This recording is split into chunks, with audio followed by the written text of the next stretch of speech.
Hello friends, good morning. എല്ലാവർക്കും super കൺമണി സീരിയലിൻ്റെ latest episode റിവ്യൂയിലേക്ക് സ്വാഗതം. അങ്ങനെ ആൻറ്റിയമ്മ കുറേ നാളുകൾക്ക് ശേഷം വീണ്ടും അലികയിലേക്ക് വരികയാണ്. അലികയിലെത്തുന്നതും കാണുന്നത് ദേവ്ജിയും മഹിയുമാണ്. ആൻറ്റിയമ്മയെ അവിടെ അപ്രതീക്ഷിതമായി കണ്ട് എന്താണ് ഇവിടെ വന്നതിൻ്റെ കാരണമെന്ന് ചോദിക്കുകയാണ്. ആൻറ്റിയമ്മ അപ്പോൾ പറയുന്നുണ്ട്, അന്ന് ബോർഡ് മീറ്റിംഗിൽ എടുത്ത തീരുമാനത്തിൻ്റെ വിശദീകരണത്തിന് വേണ്ടിയാണ് ഞാനിപ്പോൾ ഇങ്ങോട്ടേക്ക് വന്നത്. ഇപ്പോൾ ഇവിടെ വാഴുന്ന രാജകുമാരനെയും ഒന്ന് കാണണം. ഞാൻ ഇങ്ങോട്ടേക്ക് ഇപ്പോൾ വന്നത് രണ്ടും കൽപ്പിച്ചാണെന്ന് ആൻറ്റിയമ്മ അങ്ങനെ പറയാണ്. അപ്പോൾ അതുവഴി മാനസ ആൻറ്റിയമ്മയെ കാണാത്ത വിധത്തിൽ തിരിഞ്ഞു നോക്കാതെ പോവുകയാണ്. ആൻറ്റിയമ്മ അപ്പം മാനസയെ വിളിച്ചു പറയുന്നുണ്ട്, മാനസെ, നീയും തന്നെ കാണാതെ പോകുന്നത് എന്താ? എന്നെ കണ്ടപ്പോൾ നിന്റെ മുഖം വല്ലാതെയായത്? ആൻറ്റിയമ്മയെ എൻ്റെ അമ്മയുടെ സ്ഥാനത്താണ് കാണുന്നതെന്നല്ലേ നീ ഇതിനു മുന്നേയൊക്കെ പറഞ്ഞിട്ടുള്ളത്? പിന്നെന്താണ് ഇപ്പം ഇങ്ങനൊരു ഭാവമാറ്റം? നിന്റെ അച്ഛനെവിടെ എന്നങ്ങനെ ആൻറ്റിയമ്മ ചോദിക്കുമ്പോൾ മാനസ പറയുന്നുണ്ട്, ആൻറ്റിയമ്മ ക്യാബിനിലേക്ക് ചെല്ല്, അച്ഛൻ അവിടെ ഉണ്ടെന്ന് പറയുമ്പോൾ ആൻറ്റിയമ്മ വീണ്ടും പറയുന്നുണ്ട്, നീ എൻ്റെ കൃപമോളെ ചതിച്ചുവല്ലേ? നീ എനിക്ക് തന്ന വാക്ക് തെറ്റിച്ചു. നിനക്ക് ഓർമ്മയുണ്ടോ നീ എനിക്ക് തന്ന വാക്ക് എന്നൊക്കെ ആൻറ്റിയമ്മ അങ്ങനെ ചോദിക്കുകയാണ്. അപ്പോഴേക്കും അങ്ങോട്ടേക്ക് ജയമോഹൻ വരികയാണ്. എന്താണ് ആൻറ്റിയമ്മ ഇവിടെ ഒരു പ്രശ്നം? നിങ്ങൾ എന്തിനാണ് ഇപ്പം ഇങ്ങോട്ടേക്ക് വന്നതെന്ന് ചോദിക്കുകയാണ്. ആൻറ്റിയമ്മ അങ്ങനെ ജയമോഹനോട് തട്ടിക്കയറുന്നുണ്ട്. ജയമോഹന് സുഖല്ലേ? സാഗറിൻ്റെ അനുവാദം പോലും ചോദിക്കാതെ എൻ്റെ ഷെയർ ഫുള്ളും ഞാൻ നിങ്ങൾക്ക് എഴുതി തന്നു. ഞാനിപ്പോൾ നിൻ്റെയും നിന്റെ മകളുടെ ഈ സാമ്രാജ്യം ഒന്ന് ചുറ്റിക്കാണാൻ ഇറങ്ങിയതാണ്. നീയും നിന്റെ മകളും കൂടി ചെയ്തു കൂട്ടിയത് എന്തൊക്കെയാണെന്ന് നിനക്കറിയുമെന്ന് ആൻറ്റിയമ്മ അങ്ങനെ ചോദിക്കുമ്പോൾ ജയമോഹൻ പറയുന്നുണ്ട്, ഇത് കമ്പനിയുടെ പ്രവർത്തന സമയമാണ്, ഇവിടെ ഒരു ബഹളത്തിന് നിൽക്കരുത്, നിങ്ങളിപ്പോൾ ഇവിടെ നിന്ന് പോയിക്കോ എന്ന് പറഞ്ഞ് ജയമോഹൻ പോവാനായി നിൽക്കുമ്പോൾ ആൻറ്റിയമ്മ ജയമോഹൻ എന്ന് വിളിച്ച് പറയുന്നുണ്ട്, ഞാനിവിടെ കുടിയേറി പാർക്കാനൊന്നും വന്നതല്ല. നിന്നോടൊരു കാര്യം ചോദിക്കണമെന്ന് തോന്നി, അത് ചോദിച്ച് തീർത്തിട്ട് ഞാൻ പോയിക്കോളാം. നിന്നെ പോലെ ഒരു അച്ഛൻ ഈ ഭൂമിയിൽ ഉണ്ടാവില്ല. ഇത്രയും തലം താഴ്ന്ന ഒരു പ്രവൃത്തി ഒരച്ഛനും മകളോട് ചെയ്യാൻ പറഞ്ഞിട്ടുണ്ടാവില്ല എന്നെല്ലാം ആൻറ്റിയമ്മ അങ്ങനെ പറയുമ്പോൾ മാനസ പറയുന്നുണ്ട്, അച്ഛ, ഇവരോട് എവിടെ നിന്ന് ഇറങ്ങിപ്പോവാൻ പറ എന്ന് പറയാണ്. ആൻറ്റിയമ്മ അപ്പം മാനസയോട് പോയി ചോദിക്കുന്നുണ്ട്, എന്നെ ആജ്ഞാപിക്കാൻ മാത്രം നീ ആയോടി? അതിന് മാത്രം നീ വളർന്നോ? എന്നാ പിന്നെ ഞാനതൊന്ന് കാണട്ടെ എന്ന് ആൻറ്റിയമ്മ അങ്ങനെ പറയുമ്പോൾ ജയമോഹൻ പറയുന്നുണ്ട്, നിങ്ങൾ എന്താ പറഞ്ഞത് കേട്ടില്ലേ? മര്യാദയ്ക്ക് ഇവിടെ നിന്ന് പുറത്തിറങ്ങ്, അല്ലെങ്കിൽ ബലമായി പിടിച്ചു പുറത്താക്കുമെന്ന് പറയുമ്പോൾ ആൻറ്റിയമ്മ അതിനൊന്നും പേടിക്കാതെ മറുപടി പറയുന്നുണ്ട്, എന്നെ പുറത്താക്കാൻ മാത്രം ചങ്കുറ്റുള്ളവനാണെങ്കിൽ ഞാനതൊന്ന് കാണട്ടെ. ഇവിടുത്തെ നിന്റെ ശമ്പളം പറ്റുന്ന മുഴുവൻ സ്റ്റാഫുകളും നീ എങ്ങനെയാണ് ഇത്രയും സമ്പന്നനായതെന്നും ഇതെല്ലാം എങ്ങനെ പിടിച്ചെടുത്തതെന്നും അറിയണം. അതെല്ലാം ഞാൻ ഇവിടെ എല്ലാവർക്കും പറഞ്ഞു കൊടുക്കട്ടെ എന്ന് ആൻറ്റിയമ്മ അങ്ങനെ ചോദിക്കുമ്പോൾ മാനസ പറയുന്നുണ്ട്, നിങ്ങളോട് പുറത്തിറങ്ങാനല്ലേ പറഞ്ഞത്, അല്ലെങ്കിൽ എന്ന് മാനസ പറഞ്ഞു തുടങ്ങുമ്പോഴേക്കും ആൻറ്റിയമ്മ മാനസയുടെ ചെകിടത്തടിക്കുകയാണ്. ഇതും കണ്ടുകൊണ്ട് അങ്ങോട്ടേക്ക് എല്ലാ സ്റ്റാഫുകളും എത്തുന്നുണ്ട്. നിന്നെ ഞാനിപ്പോൾ തല്ലി മാനസ, നീയും നിന്റെ അച്ഛനും വേണമെങ്കിൽ പോലീസിലെ കേസ് കൊടുത്തോ, എനിക്കൊരു കുഴപ്പവുമില്ലെന്ന് പറഞ്ഞ് ആൻറ്റിയമ്മ അങ്ങനെ സ്റ്റാഫുകളുടെ അടുത്തേക്ക് പോവുകയാണ്. എന്നിട്ട് കൃപയുടെ വീഡിയോയുടെ സത്യാവസ്ഥ എല്ലാവരോടും തുറന്നു പറയുന്നുണ്ട്. ഇതെല്ലാം കേട്ട് മാനസിയും ജയമോഹനും ആകെ നാണം കെട്ടങ്ങനെ നിൽക്കുകയാണ്. അവരാണ് ആ ചതി ചെയ്തതെന്ന് ആൻറ്റിയമ്മ അങ്ങനെ വിളിച്ചു പറയുകയാണ്. പിന്നീട് ആൻറ്റിയമ്മ ജയമോഹനോട് പറയുന്നുണ്ട്, നാണമില്ലടോ നിനക്ക്? ഇത്രയൊക്കെ ചെയ്തിട്ടും തനിക്ക് പോയി തൂങ്ങി ചത്തൂടെ എന്നങ്ങനെ പൊട്ടിത്തെറിച്ച് ചോദിക്കുന്നതും ജയമോഹൻ ഒന്നും മിണ്ടാതെ ക്യാബിനിലേക്ക് പോവുകയാണ്. പിന്നീട് ആൻറ്റിയമ്മ മാനസിയോട് പറയുന്നുണ്ട്, ചെല്ലടി, പോയി അച്ഛനെയും കൂട്ടുപിടിച്ച് പോലീസിനെ വിളിച്ചു വരുത്ത്. അങ്ങനെ ഇവിടെ പോലീസ് എത്തിയാൽ എന്നെയല്ല നിങ്ങളെ രണ്ടുപേരെയായിരിക്കും പകരം പോലീസ് കൊണ്ടുപോകുന്നത് എന്നങ്ങനെ പറയുന്നതും മാനസ ഒന്നും മിണ്ടാതെ ദേഷ്യത്തോടെ അവിടെ നിന്നും പോകുന്നുണ്ട്. പിന്നീട് ആൻറ്റിയമ്മ ആകെ സങ്കടപ്പെട്ടുകൊണ്ട് അങ്ങനെ നിൽക്കുകയാണ്. ദേവ്ജി അപ്പോൾ അവിടെയുള്ള സ്റ്റാഫുകളോടെല്ലാം പോയി വർക്ക് ചെയ്യാനായി പറയുന്നുണ്ട്. പിന്നീട് ആൻറ്റിയമ്മയെ ദേവ്ജിയും മഹിയും അങ്ങനെ ആശ്വസിപ്പിക്കുകയാണ്. ആൻറ്റിയമ്മ അപ്പോൾ പറയുന്നുണ്ട്, ഇതെല്ലാം മനസ്സിൽ വെച്ച് കൊണ്ട് നടക്കാൻ തുടങ്ങിയിട്ട് നാളുകളേറെയായി, ഇനിയെങ്കിലും ഈ ഭാരമെല്ലാം ഇറക്കി വെക്കണമെന്ന് തോന്നി, അതുകൊണ്ടാണ് വന്നതെന്നൊക്കെ പറയുന്നുണ്ട്. അങ്ങനെ ദേവ്ജിയും മഹിയും കൂടി ആൻറ്റിയമ്മയെ ക്യാബിനിൽ ഇരിക്കാമെന്ന് പറഞ്ഞ് വിളിച്ചുകൊണ്ട് പോവുകയാണ്. അങ്ങനെ ആൻറ്റിയമ്മ ദേവ്ജിയോടും മഹിയോടും പറയുന്നുണ്ട്, അവർ പോലീസിനെ വിളിക്കട്ടെ എന്ന് വിചാരിച്ച് തന്നെയാണ് ഞാനിവിടെ ഇരിക്കുന്നത്, അതുകൂടി ഫേസ് ചെയ്യാനൊക്കെ എനിക്കിപ്പോൾ ധൈര്യമുണ്ടെന്ന് പറയുമ്പോൾ ദേവ്ജി പറയുന്നുണ്ട്, ഒരൊറ്റ വരവ് കൊണ്ട് ചേച്ചിയമ്മ ഇപ്പോൾ സൃഷ്ടിച്ചത് ചരിത്രം തന്നെയാണ് എന്നങ്ങനെ പറഞ്ഞുകൊണ്ടിരിക്കുമ്പോഴാണ് അങ്ങോട്ടേക്ക് കൺമണി വരുന്നത്. മോളിവിടെ ഉണ്ടായിരുന്നോ എന്ന് ആൻറ്റിയമ്മ അങ്ങനെ ചോദിക്കുമ്പോൾ കൺമണി പറയുന്നുണ്ട്, ഞാനിവിടെ തന്നെ ഉണ്ടായിരുന്നു ആൻറ്റിയമ്മേ, ആൻറ്റിയമ്മയുടെ പെർഫോമൻസ് എല്ലാം ഞാൻ കാണുകയും ചെയ്തു, എന്നാൽ പിന്നെ ആൻറ്റിയമ്മ അങ്ങോട്ട് തകർത്തോട്ടെ എന്ന് വിചാരിച്ചിട്ടാണ് ഞാൻ അങ്ങോട്ടേക്ക് വരാതിരുന്നതെന്ന് കൺമണി അങ്ങനെ പറയുന്നുണ്ട്. പിന്നീട് ആൻറ്റിയമ്മ വീണ്ടും പറയുന്നുണ്ട്, അച്ഛനെയും മോളെയും ഒന്നുകൂടി കണ്ട് യാത്ര പറഞ്ഞിട്ട് പോവാമെന്ന് വിചാരിച്ചിട്ടാണ് ഇവിടെ ഇരിക്കുന്നത് എന്തായാലും ഞാൻ പോയി ഒന്ന് കണ്ടിട്ട് വരാമെന്ന് പറഞ്ഞ് ആൻറ്റിയമ്മ അങ്ങനെ പോവാനായി നിൽക്കുമ്പോൾ കൺമണി വേണ്ടെന്ന് പറയുന്നുണ്ടെങ്കിലും ആൻറ്റിയമ്മ അതൊന്നും കേൾക്കാതെ മാനസിയെയും ജയമോഹനെയും കാണാനായി പോവുകയാണ്. അവരാണെങ്കിൽ ആകെ നാണം കെട്ട് അങ്ങനെ ഇരിക്കുകയാണ്. അപ്പോഴാണ് ആൻറ്റിയമ്മ വീണ്ടും വരുന്നത്. നിങ്ങൾ എന്തിനാണ് വീണ്ടും ഇങ്ങോട്ടേക്ക് വന്നത്, ഇതുവരെ പോയില്ലേ എന്ന് ആൻറ്റിയമ്മയോട് ജയമോഹൻ അങ്ങനെ ചോദിക്കുമ്പോൾ ആൻറ്റിയമ്മ പറയുന്നുണ്ട്, ഇത്ര നേരം നിങ്ങൾ പോലീസിനെ വിളിക്കുമെന്ന് കരുതിയിട്ട് ഇവിടെ ഇരുന്നതാണ്, അതുകൂടി കഴിഞ്ഞിട്ട് പോകാമല്ലോ എന്ന് കരുതി. പക്ഷേ നിങ്ങൾ വിളിക്കില്ലെന്ന് മനസ്സിലായി. കാരണം നിങ്ങൾ അത്രയ്ക്കും ദ്രോഹങ്ങളാണല്ലോ ചെയ്തു കൂട്ടിയിരിക്കുന്നത്. ജയമോഹൻ, ഇനി ഞാൻ പറയുന്നത് നീ കേൾക്കണം. നിന്റെ ശബ്ദം പുറത്ത് വന്നു പോകരുത്. എൻ്റെ കുടുംബത്തിൽ ഒരു പെൺകുട്ടി കരഞ്ഞിട്ടുണ്ടെങ്കിൽ അത് നീയും നിന്റെ മകളും കാരണമാണെങ്കിൽ അതിന് ഞാൻ പകരം ചോദിച്ചിരിക്കും. ഞാൻ ഇവിടുന്ന് ഇറങ്ങിയതിനു ശേഷം അച്ഛനും മോളും കൂടി എന്തെങ്കിലും പകരം വീട്ടാൻ ശ്രമിച്ചാൽ എൻ്റെ പിള്ളേരോട് ഞാൻ ആവശ്യപ്പെടുന്നത് രണ്ടിനെയും അങ്ങ് തീർക്കാനായിരിക്കും. മാനസ, ഞാൻ പറയുന്നതൊക്കെ നീ കേട്ടല്ലോ. പ്രായമായതുകൊണ്ട് എന്തും ചെയ്യാമെന്നുള്ളൊരു ആവേശം നിന്റെ മനസ്സിലുണ്ടാവും. പക്ഷേ അത് വേണ്ട. നിന്റെ ഈ പോക്ക് നാശത്തിലേക്കാണ് മോളെ. ഇനി എൻ്റെ കുടുംബത്തിലേക്ക് നിന്റെ ഒരു നോട്ടമെങ്കിലും വന്നിട്ടുണ്ടെങ്കിൽ നിന്നെ ഞാൻ തീർത്തിരിക്കുമെന്ന് ആൻറ്റിയമ്മ അങ്ങനെ വെല്ലുവിളിച്ചുകൊണ്ട് അവിടെ നിന്നും പോവുകയാണ്. പിന്നീട് ആൻറ്റിയമ്മ അങ്ങനെ പുറത്തേക്ക് വന്ന് കൺമണിയോടും ദേവ്ജിയോടും മഹിയോടും യാത്ര പറഞ്ഞു പോകുന്നുണ്ട്. ആൻറ്റിയമ്മയുടെ ആ പെർഫോമൻസ് ആർക്കും തന്നെ വിശ്വസിക്കാൻ പറ്റാത്ത രീതിയിലായിരുന്നു. അതുകൊണ്ട് തന്നെ അങ്ങനെ ഒരു തിരിച്ചടി മാനസയ്ക്കും ജയമോഹനും കിട്ടിയതിൽ കൺമണിയും ദേവ്ജിയും മഹിയും ഒരുപാട് സന്തോഷിക്കുന്നുണ്ട്.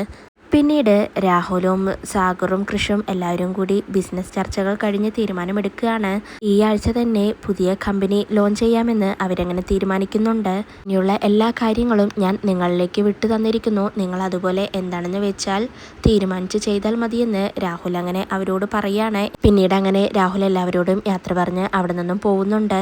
അങ്ങനെ കൺമണി കുറേ വരച്ചതിനു ശേഷം ഒരു ഡിസൈൻ പൂർത്തിയാക്കിക്കൊണ്ടിരിക്കുകയാണ്. അപ്പോഴാണ് വീണ്ടും അങ്ങോട്ടേക്ക് ജയമോഹനും മാനസിയും വരുന്നത്.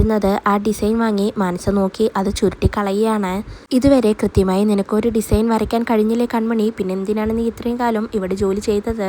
അച്ഛൻ എന്താണ് തോന്നുന്നത്, ഇവളെ കൊണ്ട് ഈ പണി ഇന്ന് ചെയ്യാൻ പറ്റുമോ എന്ന് മാനസ അങ്ങനെ ജയമോഹനോട് ചോദിക്കുമ്പോൾ ജയമോഹൻ പറയുന്നുണ്ട്, ഇനിയിപ്പോൾ എന്തായാലും ഇവള് ഒരു ഡിസൈൻ കൂടി വരച്ചു നോക്കട്ടെ, അത് കഴിഞ്ഞിട്ട് ഇവളെ വിട്ടാൽ മതിയെന്ന് ജയമോഹൻ അങ്ങനെ പറയുമ്പോൾ കൺമണി പറയുന്നുണ്ട്, ഇപ്പോൾ ഇന്ന് എനിക്ക് വരയ്ക്കാൻ കഴിയില്ല, എനിക്ക് വീട്ടിലേക്ക് പോകണം, സമയമായി എന്ന് കൺമണി പറയുമ്പോൾ മാനസ പറയുന്നുണ്ട്, ഇതിനു മുന്നേ നീ ഇങ്ങനെയൊന്നും ആയിരുന്നില്ലല്ലോ, വരച്ച് തീർന്നിട്ടില്ലെങ്കിൽ അത് കംപ്ലീറ്റ് ചെയ്തിട്ടേ പോകൂ, അല്ലെങ്കിൽ പിറ്റേ ദിവസം അത് വരച്ചുകൊണ്ട് വരും. അന്ന് നിന്റെ കൂടെ സല്ലപിക്കാൻ നിന്റെ കാമുകന് ഇവിടെ ഉണ്ടായിരുന്നല്ലോ, ഇന്നിപ്പോൾ അതില്ലല്ലോ, അതുകൊണ്ടായിരിക്കുമല്ലേ എന്ന് മാനസ അങ്ങനെ ചോദിക്കുകയാണ്. കൺമണിയപ്പോൾ പറയുന്നുണ്ട്, ഇതുവരെ ഞാൻ ആത്മാർത്ഥമായിട്ട് തന്നെയാണ് ജോലി ചെയ്തിരിക്കുന്നത്, അതിൽ ഒരു കുറവും ഞാൻ വരുത്തിയിട്ടില്ല, അതുകൊണ്ട് അതിനെക്കുറിച്ചൊന്നും നിങ്ങളിപ്പോൾ പറയണ്ട എന്ന് കൺമണി അങ്ങനെ മാനസയ്ക്ക് മറുപടി കൊടുക്കുകയാണ്. എന്നാൽ മാനസ പറയുന്നുണ്ട്, എന്തൊക്കെയായാലും ശരി, ഇന്ന് നീ ഈ ഡിസൈൻ കംപ്ലീറ്റ് ചെയ്തിട്ട് ഇവിടെ നിന്ന് പോവാൻ പാടുമെന്ന് മാനസ അങ്ങനെ പറയുമ്പോൾ കൺമണി വീണ്ടും പറയുന്നുണ്ട്, മാനസയെ ഞാൻ പറയുന്നതൊന്ന് മനസ്സിലാക്ക്, എൻ്റെ വീട്ടിൽ എൻ്റെ അച്ഛൻ വയ്യാതിരിക്കുകയാണ്, എനിക്ക് പോയേ പറ്റൂ, എനിക്ക് എൻ്റെ അച്ഛൻ്റെ കാര്യങ്ങൾ നോക്കണം, ഓഫീസ് ടൈം കഴിഞ്ഞ് ഒരു നിമിഷം പോലും എനിക്കിവിടെ നിൽക്കാൻ കഴിയില്ല എന്ന് കൺമണി പറയുന്നുണ്ടെങ്കിലും ജയമോഹൻ പറയുന്നുണ്ട്, അത്യാവശ്യമായിട്ടുള്ള ഡിസൈനാണിത്, എന്തായാലും ഇത് വരച്ച് കംപ്ലീറ്റ് ചെയ്തിട്ടേ നിനക്ക് ഇവിടെ നിന്ന് പോവാൻ കഴിയൂ, ആ ഡിസൈൻ ഫൈനലൈസ് ചെയ്തിട്ട് വേണം ഞങ്ങൾക്കും ഇവിടെ നിന്ന് പോവാൻ, അത്യാവശ്യമാണ്, എന്തായാലും വേഗം നിന്റെ പരിപാടി നടക്കട്ടെ എന്ന് പറഞ്ഞ് മാനസിയും ജയമോഹനും അവിടെ നിന്നും പോവുകയാണ്. കൺമണിയാണെങ്കിൽ ആകെ തകർന്ന് സങ്കടപ്പെട്ടുകൊണ്ട് അങ്ങനെ ഇരിക്കുകയാണ്. പിന്നീട് കൃഷിയാണെങ്കിൽ ലാപ്ടോപ്പിൽ തൻ്റെ ബിസിനസ്സിനെ കുറിച്ച് അങ്ങനെ നോക്കിക്കൊണ്ടിരിക്കുമ്പോഴാണ് അങ്ങോട്ടേക്ക് ദേവ്ജി വർക്ക് കഴിഞ്ഞ് വരുന്നത്. ദേവ്ജിയുടെ ക്ഷീണം കണ്ട് കൃഷി ഇന്നെന്താ ലേറ്റായി, എന്താ വല്ലാത്തൊരു ക്ഷീണം എന്നൊക്കെ ചോദിക്കുകയാണ്. ദേവ്ജി അപ്പോൾ പറയുന്നുണ്ട്, ഇപ്പോൾ അലിഗയിൽ ഭരണമാറ്റമൊക്കെ സംഭവിച്ചിരിക്കുകയല്ലേ, ഒരുപാട് ജോലി ഉണ്ടായിരുന്നു, ഒന്നും മിണ്ടാനോ ഒന്നിനും തന്നെ കഴിയില്ല, എല്ലാവർക്കും അവരെ ഏൽപ്പിച്ച ജോലി രാവിലെ തൊട്ട് വൈകുന്നേരം വരെ ചെയ്യുക എന്നുള്ളത് മാത്രമാണ് അവിടെയുള്ളത് എന്നെല്ലാം അലിഗയിലെ ഇപ്പോഴത്തെ അവസ്ഥ അങ്ങനെ ദേവ്ജി കൃഷിനോട് പറയുകയാണ്. കൃഷി അപ്പോൾ കൺമണിയുടെ കാര്യം ചോദിക്കുകയാണ്. ദേവ്ജി അപ്പോൾ പറയുന്നുണ്ട്, കൺമണി ഇതുവരെ അവിടെ നിന്നും ഇറങ്ങിയിട്ടില്ല, അവൾ വരച്ച ഡിസൈനുകളൊന്നും അവർക്ക് ഇഷ്ടമായില്ല, അതെല്ലാം ചുരുട്ടി കീറി വലിച്ചെറിഞ്ഞു, ഇന്നൊരു ഡിസൈൻ കംപ്ലീറ്റ് ചെയ്തിട്ട് പോയാൽ മതിയെന്ന് പറഞ്ഞ് അവളെ ഇപ്പോഴും കമ്പനിയിൽ തന്നെ ഇരുത്തിയിരിക്കുകയാണ് എന്നെല്ലാം ദേവ്ജി അങ്ങനെ പറയുമ്പോൾ കൃഷി ചോദിക്കുന്നുണ്ട്, ഞാനൊന്ന് പോയി നോക്കിയാലോ എന്ന്. ദേവ്ജി അപ്പോൾ പറയുന്നുണ്ട്, അതൊന്നും വേണ്ട, നീ അവിടെ പോയി ഇനി എന്തെങ്കിലും പ്രശ്നമുണ്ടാക്കിയാൽ അത് കേസും പോലീസും ഒക്കെ ആവും, പിന്നീട് ഇപ്പം നീ ഒരു ബിസിനസ് തുടങ്ങാൻ പോവുകയാണ്, അതിനെയെല്ലാം ആ കേസ് ബാധിക്കും, അതുകൊണ്ട് നീ ഇപ്പോൾ ഒന്നും ചെയ്യണ്ട, കൺമണിക്ക് അവളെ ഒറ്റയ്ക്ക് നേരിടാൻ അറിയാം, അതുകൊണ്ട് നീ സമാധാനമായിരിക്കുമെന്ന് ദേവ്ജി അങ്ങനെ കൃഷിനോട് പറയുന്നുണ്ട്. കൺമണിയെ കാണാത്തതുകൊണ്ട് തന്നെ ശ്രീനിവാസനാണെങ്കിൽ ആകെ ടെൻഷൻ അടിച്ച് പുറത്തങ്ങനെ നിൽക്കുകയാണ്. മായിമാരപ്പോൾ വന്ന് ശ്രീനിവാസനെ ആശ്വസിപ്പിക്കുന്നുണ്ട്. എന്നാൽ ശ്രീനിവാസൻ പറയുന്നുണ്ട്, ഞാൻ അവളെ ഒരു പ്രാവശ്യം വിളിച്ചു, അപ്പോൾ അവൾ തിരക്കിലാണ്, കുറേ വർക്കുണ്ടെന്ന് പറഞ്ഞ് കട്ട് ചെയ്തു, പിന്നീട് വിളിച്ചിട്ട് അവൾ എടുക്കുന്നില്ല എന്നൊക്കെ ശ്രീനിവാസൻ അങ്ങനെ പറയുകയാണ്. അപ്പോഴേക്കും ഇത് കേട്ടുകൊണ്ട് ധനലക്ഷ്മി അങ്ങോട്ടേക്ക് വരുന്നുണ്ട്. ധനലക്ഷ്മിയാണെങ്കിൽ കൺമണിയെ എന്തെങ്കിലും ഒന്ന് പറയാൻ അവസരം കാത്തിരിക്കുകയാണ്. അങ്ങനെ രാത്രിയായിട്ടും കൺമണി വരാത്തതിൻ്റെ ദേഷ്യം അങ്ങനെ ധനലക്ഷ്മി ശ്രീനിവാസനോട് പറയുന്നുണ്ട്.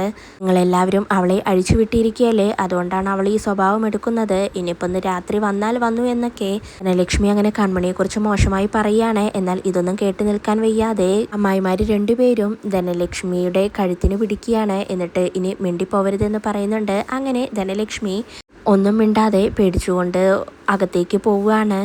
വീണ്ടും ശ്രീനിവാസനെ അമ്മായിമാരങ്ങനെ ആശ്വസിപ്പിക്കുകയാണ്. അതിനുശേഷം വീണ്ടും മാനസിയും ജയമോഹനും കൺമണി വരച്ചോ എന്നറിയാൻ വേണ്ടി അവളടുത്തേക്ക് വരികയാണ്. കൺമണി വരച്ചുകൊണ്ടിരിക്കുന്ന ഡിസൈൻ എടുത്ത് വെച്ച് മാനസ ജയമോഹനോട് പറയുന്നുണ്ട്, ഞാൻ പറഞ്ഞില്ലേ അച്ഛാ, അവൾ ഇതൊന്നും കംപ്ലീറ്റ് ചെയ്തിട്ടുണ്ടാവില്ല എന്ന്. കൺമണി, നിന്നോട് ഞാൻ പറഞ്ഞിട്ടുള്ളതല്ലേ ഫോൺ എടുക്കരുതെന്ന്, പിന്നെന്തിനാണ് ഓഫീസ് ടൈമിൽ ഫോൺ എടുത്തതെന്ന് ചോദിക്കുമ്പോൾ കൺമണി പറയുന്നുണ്ട്, ഞാൻ ഫോൺ നോക്കില്ലായിരുന്നു, സമയം നോക്കിയതാണ്. ഇനിയിപ്പോൾ എന്തായാലും എനിക്ക് വർക്ക് ചെയ്യാൻ കഴിയില്ല, എനിക്ക് വീട്ടിലേക്ക് പോകണം, എന്തൊക്കെയായാലും ശരി എനിക്ക് വീട്ടിലേക്ക് പോയേ പറ്റൂ എന്ന് പറഞ്ഞ് കൺമണി അങ്ങനെ ബാഗും എടുത്ത് കൺമണി അങ്ങനെ പോവുകയാണ്. എന്നാൽ മാനസിയും ജയമോഹനും പിന്നാലെ വന്ന് കൺമണിയെ പിടിച്ചു നിർത്തുന്നുണ്ട്. എന്നാൽ കൺമണിയാണെങ്കിൽ വളരെ ദേഷ്യത്തോടെ തന്നെ റൂഡായി മാനസിയോട് സംസാരിക്കുകയാണ്. നീ ആരാണ് എന്നെ ആജ്ഞാപിക്കാൻ? എന്തായാലും ഇനി എനിക്കിവിടെ നിൽക്കാൻ കഴിയില്ല, എനിക്ക് പോകണമെന്നങ്ങനെ വാശി പിടിച്ച് പറയുകയാണ്. എന്നാൽ മാനസിയാണെങ്കിൽ കൺമണിയുടെ ചെകിടത്തേക്ക് അടിക്കുകയാണ്. കൺമണി ഒട്ടും പ്രതീക്ഷിക്കാതെയുള്ള അടിയായതുകൊണ്ട് കൺമണി അങ്ങനെ ഞെട്ടിത്തരിച്ച് നിൽക്കുകയാണ്. അപ്പോഴേക്കും അങ്ങോട്ടേക്ക് കൃഷ് ഇതും കണ്ടുകൊണ്ട് വരികയാണ്. മാനസ എന്ന് വിളിച്ചുകൊണ്ട് കൃഷ് മാനസയുടെ അടുത്തേക്ക് വന്ന് മാനസയുടെ ചെകിടത്തേക്ക് അടിക്കുകയാണ്. എന്താടി നിന്റെ ഉദ്ദേശമെന്ന് കൃഷി അങ്ങനെ ചോദിക്കുമ്പോൾ മാനസ തിരിച്ചു ചോദിക്കുന്നുണ്ട്, നീ എന്തിനാണ് ഇപ്പം ഇങ്ങോട്ടേക്ക് വന്നത്? ഞങ്ങളുടെ കമ്പനിയിൽ നിനക്ക് എന്താണ് കാര്യമെന്ന് അങ്ങനെ ചോദിക്കുമ്പോൾ കൃഷി പറയുന്നുണ്ട്, കൺമണിയെ ഇത്ര നേരമായിട്ടും കാണാത്തതുകൊണ്ട് ഞാൻ അന്വേഷിച്ചു വന്നതാണ്.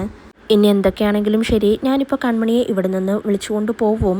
നിങ്ങൾക്കിനി എന്താ ചെയ്യാൻ പറ്റുകയെന്ന് വെച്ചാൽ നിങ്ങൾ ചെയ്തോ, ഏറി വന്നാൽ നിങ്ങൾ പോലീസിനെ വിളിക്കും, പോലീസുകാരെ എന്നെ വിളിച്ചുകൊണ്ട് പോകും, അവിടെ കുറച്ചു നേരം നിർത്തും. എങ്ങനെയായാലും ഞാൻ എന്തായാലും പുറത്തിറങ്ങി കഴിഞ്ഞാൽ ഞാൻ നേരെ വരുന്നത് നിങ്ങളുടെ വീട്ടിലേക്കാണ്. പിന്നെ ഞാൻ അതിന് പ്രതികാരം തീർത്തിരിക്കും, അത്രേ സംഭവിക്കാൻ പോകുന്നുള്ളൂ. ഞാൻ എന്തായാലും ഇപ്പോൾ കൺമണിയെ കൊണ്ടുപോവുകയാണെന്ന് പറഞ്ഞ് കൺമണിയെ വിളിച്ചുകൊണ്ട് കൃഷി അവിടെ നിന്നും പോവുകയാണ്. വീണ്ടും മാനസിയും ജയമോഹനും നാണം കെട്ട് അങ്ങനെ നിൽക്കുന്നുണ്ട്. പിന്നീട് കൃഷ് അങ്ങനെ ശ്രീനിവാസനെ വിളിച്ച് കൺമണി തൻ്റെ കൂടെയുണ്ടെന്ന് പറയുകയാണ്. എന്നിട്ട് കൺമണിയും വിളിച്ചുകൊണ്ട് നേരെ ഒരു ഹോട്ടലിലേക്ക് ഫുഡ് കഴിക്കാനായി പോവുകയാണ്. അങ്ങനെ കൺമണിയാണെങ്കിൽ ആകെ തകർന്ന മനസ്സുമായിട്ട് ഇരിക്കുകയാണ്. കൃഷ് അങ്ങനെ കൺമണിയെ കുറേ മോട്ടിവേറ്റ് ചെയ്യുന്നുണ്ടെങ്കിലും കൺമണി ആകെ സങ്കടത്തോടെ തന്നെയാണ് ഇരിക്കുന്നത്. അങ്ങനെ കൃഷിയും കൺമണിയും ഫുഡ് കഴിക്കുന്നുണ്ട്. കൃഷി എന്നിട്ട് പറയുന്നുണ്ട്, നമുക്കെന്തായാലും കുറച്ച് നടക്കാം, എന്നിട്ട് വീട്ടിൽ കൊണ്ടുപോയി ആക്കാം എന്നൊക്കെ പറയുന്നുണ്ട്. കൺമണി, എനിക്ക് വീട്ടിലേക്ക് പോകണം, എൻ്റെ മനസ്സൊന്നും ശരിയല്ലെന്ന് പറയുന്നുണ്ടെങ്കിലും കൃഷി സംസാരിച്ച് കൺമണിയുടെ മനസ്സ് മാറ്റിയാണ്. പിന്നീട് രാത്രിയിൽ മാനസ് അങ്ങനെ വീട്ടുമുറ്റത്ത് ഒറ്റയ്ക്ക് നിൽക്കുകയാണ്. അപ്പോഴേക്കും അങ്ങോട്ടേക്ക് ജയമോഹൻ വരുന്നുണ്ട്. മാനസ് എന്നിട്ട് ജയമോഹനോട് ചോദിക്കുന്നുണ്ട്, അച്ഛന് എപ്പോഴെങ്കിലും എന്നോട് ദേഷ്യം തോന്നിയിട്ടുണ്ടോ? ഞാൻ ഈ ചെയ്യുന്നതൊക്കെ ജയിക്കാൻ വേണ്ടിയാണെങ്കിലും എല്ലായിടത്തും ഞാൻ തോറ്റുപോവുകയാണല്ലോ. അച്ഛൻ്റെ ഈ മോളെ കൊണ്ട് ജയിക്കാനാവുന്നില്ല എന്നൊക്കെ ആകെ സങ്കടപ്പെട്ടുകൊണ്ട് മാനസ് അങ്ങനെ പറയുന്നുണ്ട്. എന്നാൽ ജയമോഹൻ പറയുന്നുണ്ട്, നീ എൻ്റെ ചുണക്കുട്ടിയാണ്, നമ്മുടെ ശത്രുക്കൾ ചില നേരത്തെല്ലാം ജയിക്കുന്നുണ്ടെന്ന് കരുതി നമ്മുടെ ജയത്തിനും ഒരു കുറവുമില്ലല്ലോ, അലിക നമ്മൾ പിടിച്ചെടുത്തില്ലേ, പിന്നെന്തിനാണ് നീ ഇങ്ങനെ സങ്കടപ്പെടുന്നത്? ഇനിയും നമുക്ക് മുന്നോട്ട് പോവണം, വിജയിക്കണം, അതുകൊണ്ട് നീ ഇതെല്ലാം മനസ്സിൽ നിന്ന് വിട്ടേക്ക് എന്നെല്ലാം ജയമോഹൻ അങ്ങനെ മനസ്സോട് പറഞ്ഞ് അകത്തേക്ക് പോവുകയാണ്. ഇതോടെയാണ് ഇന്നത്തെ എപ്പിസോഡ് അവസാനിക്കുന്നത്.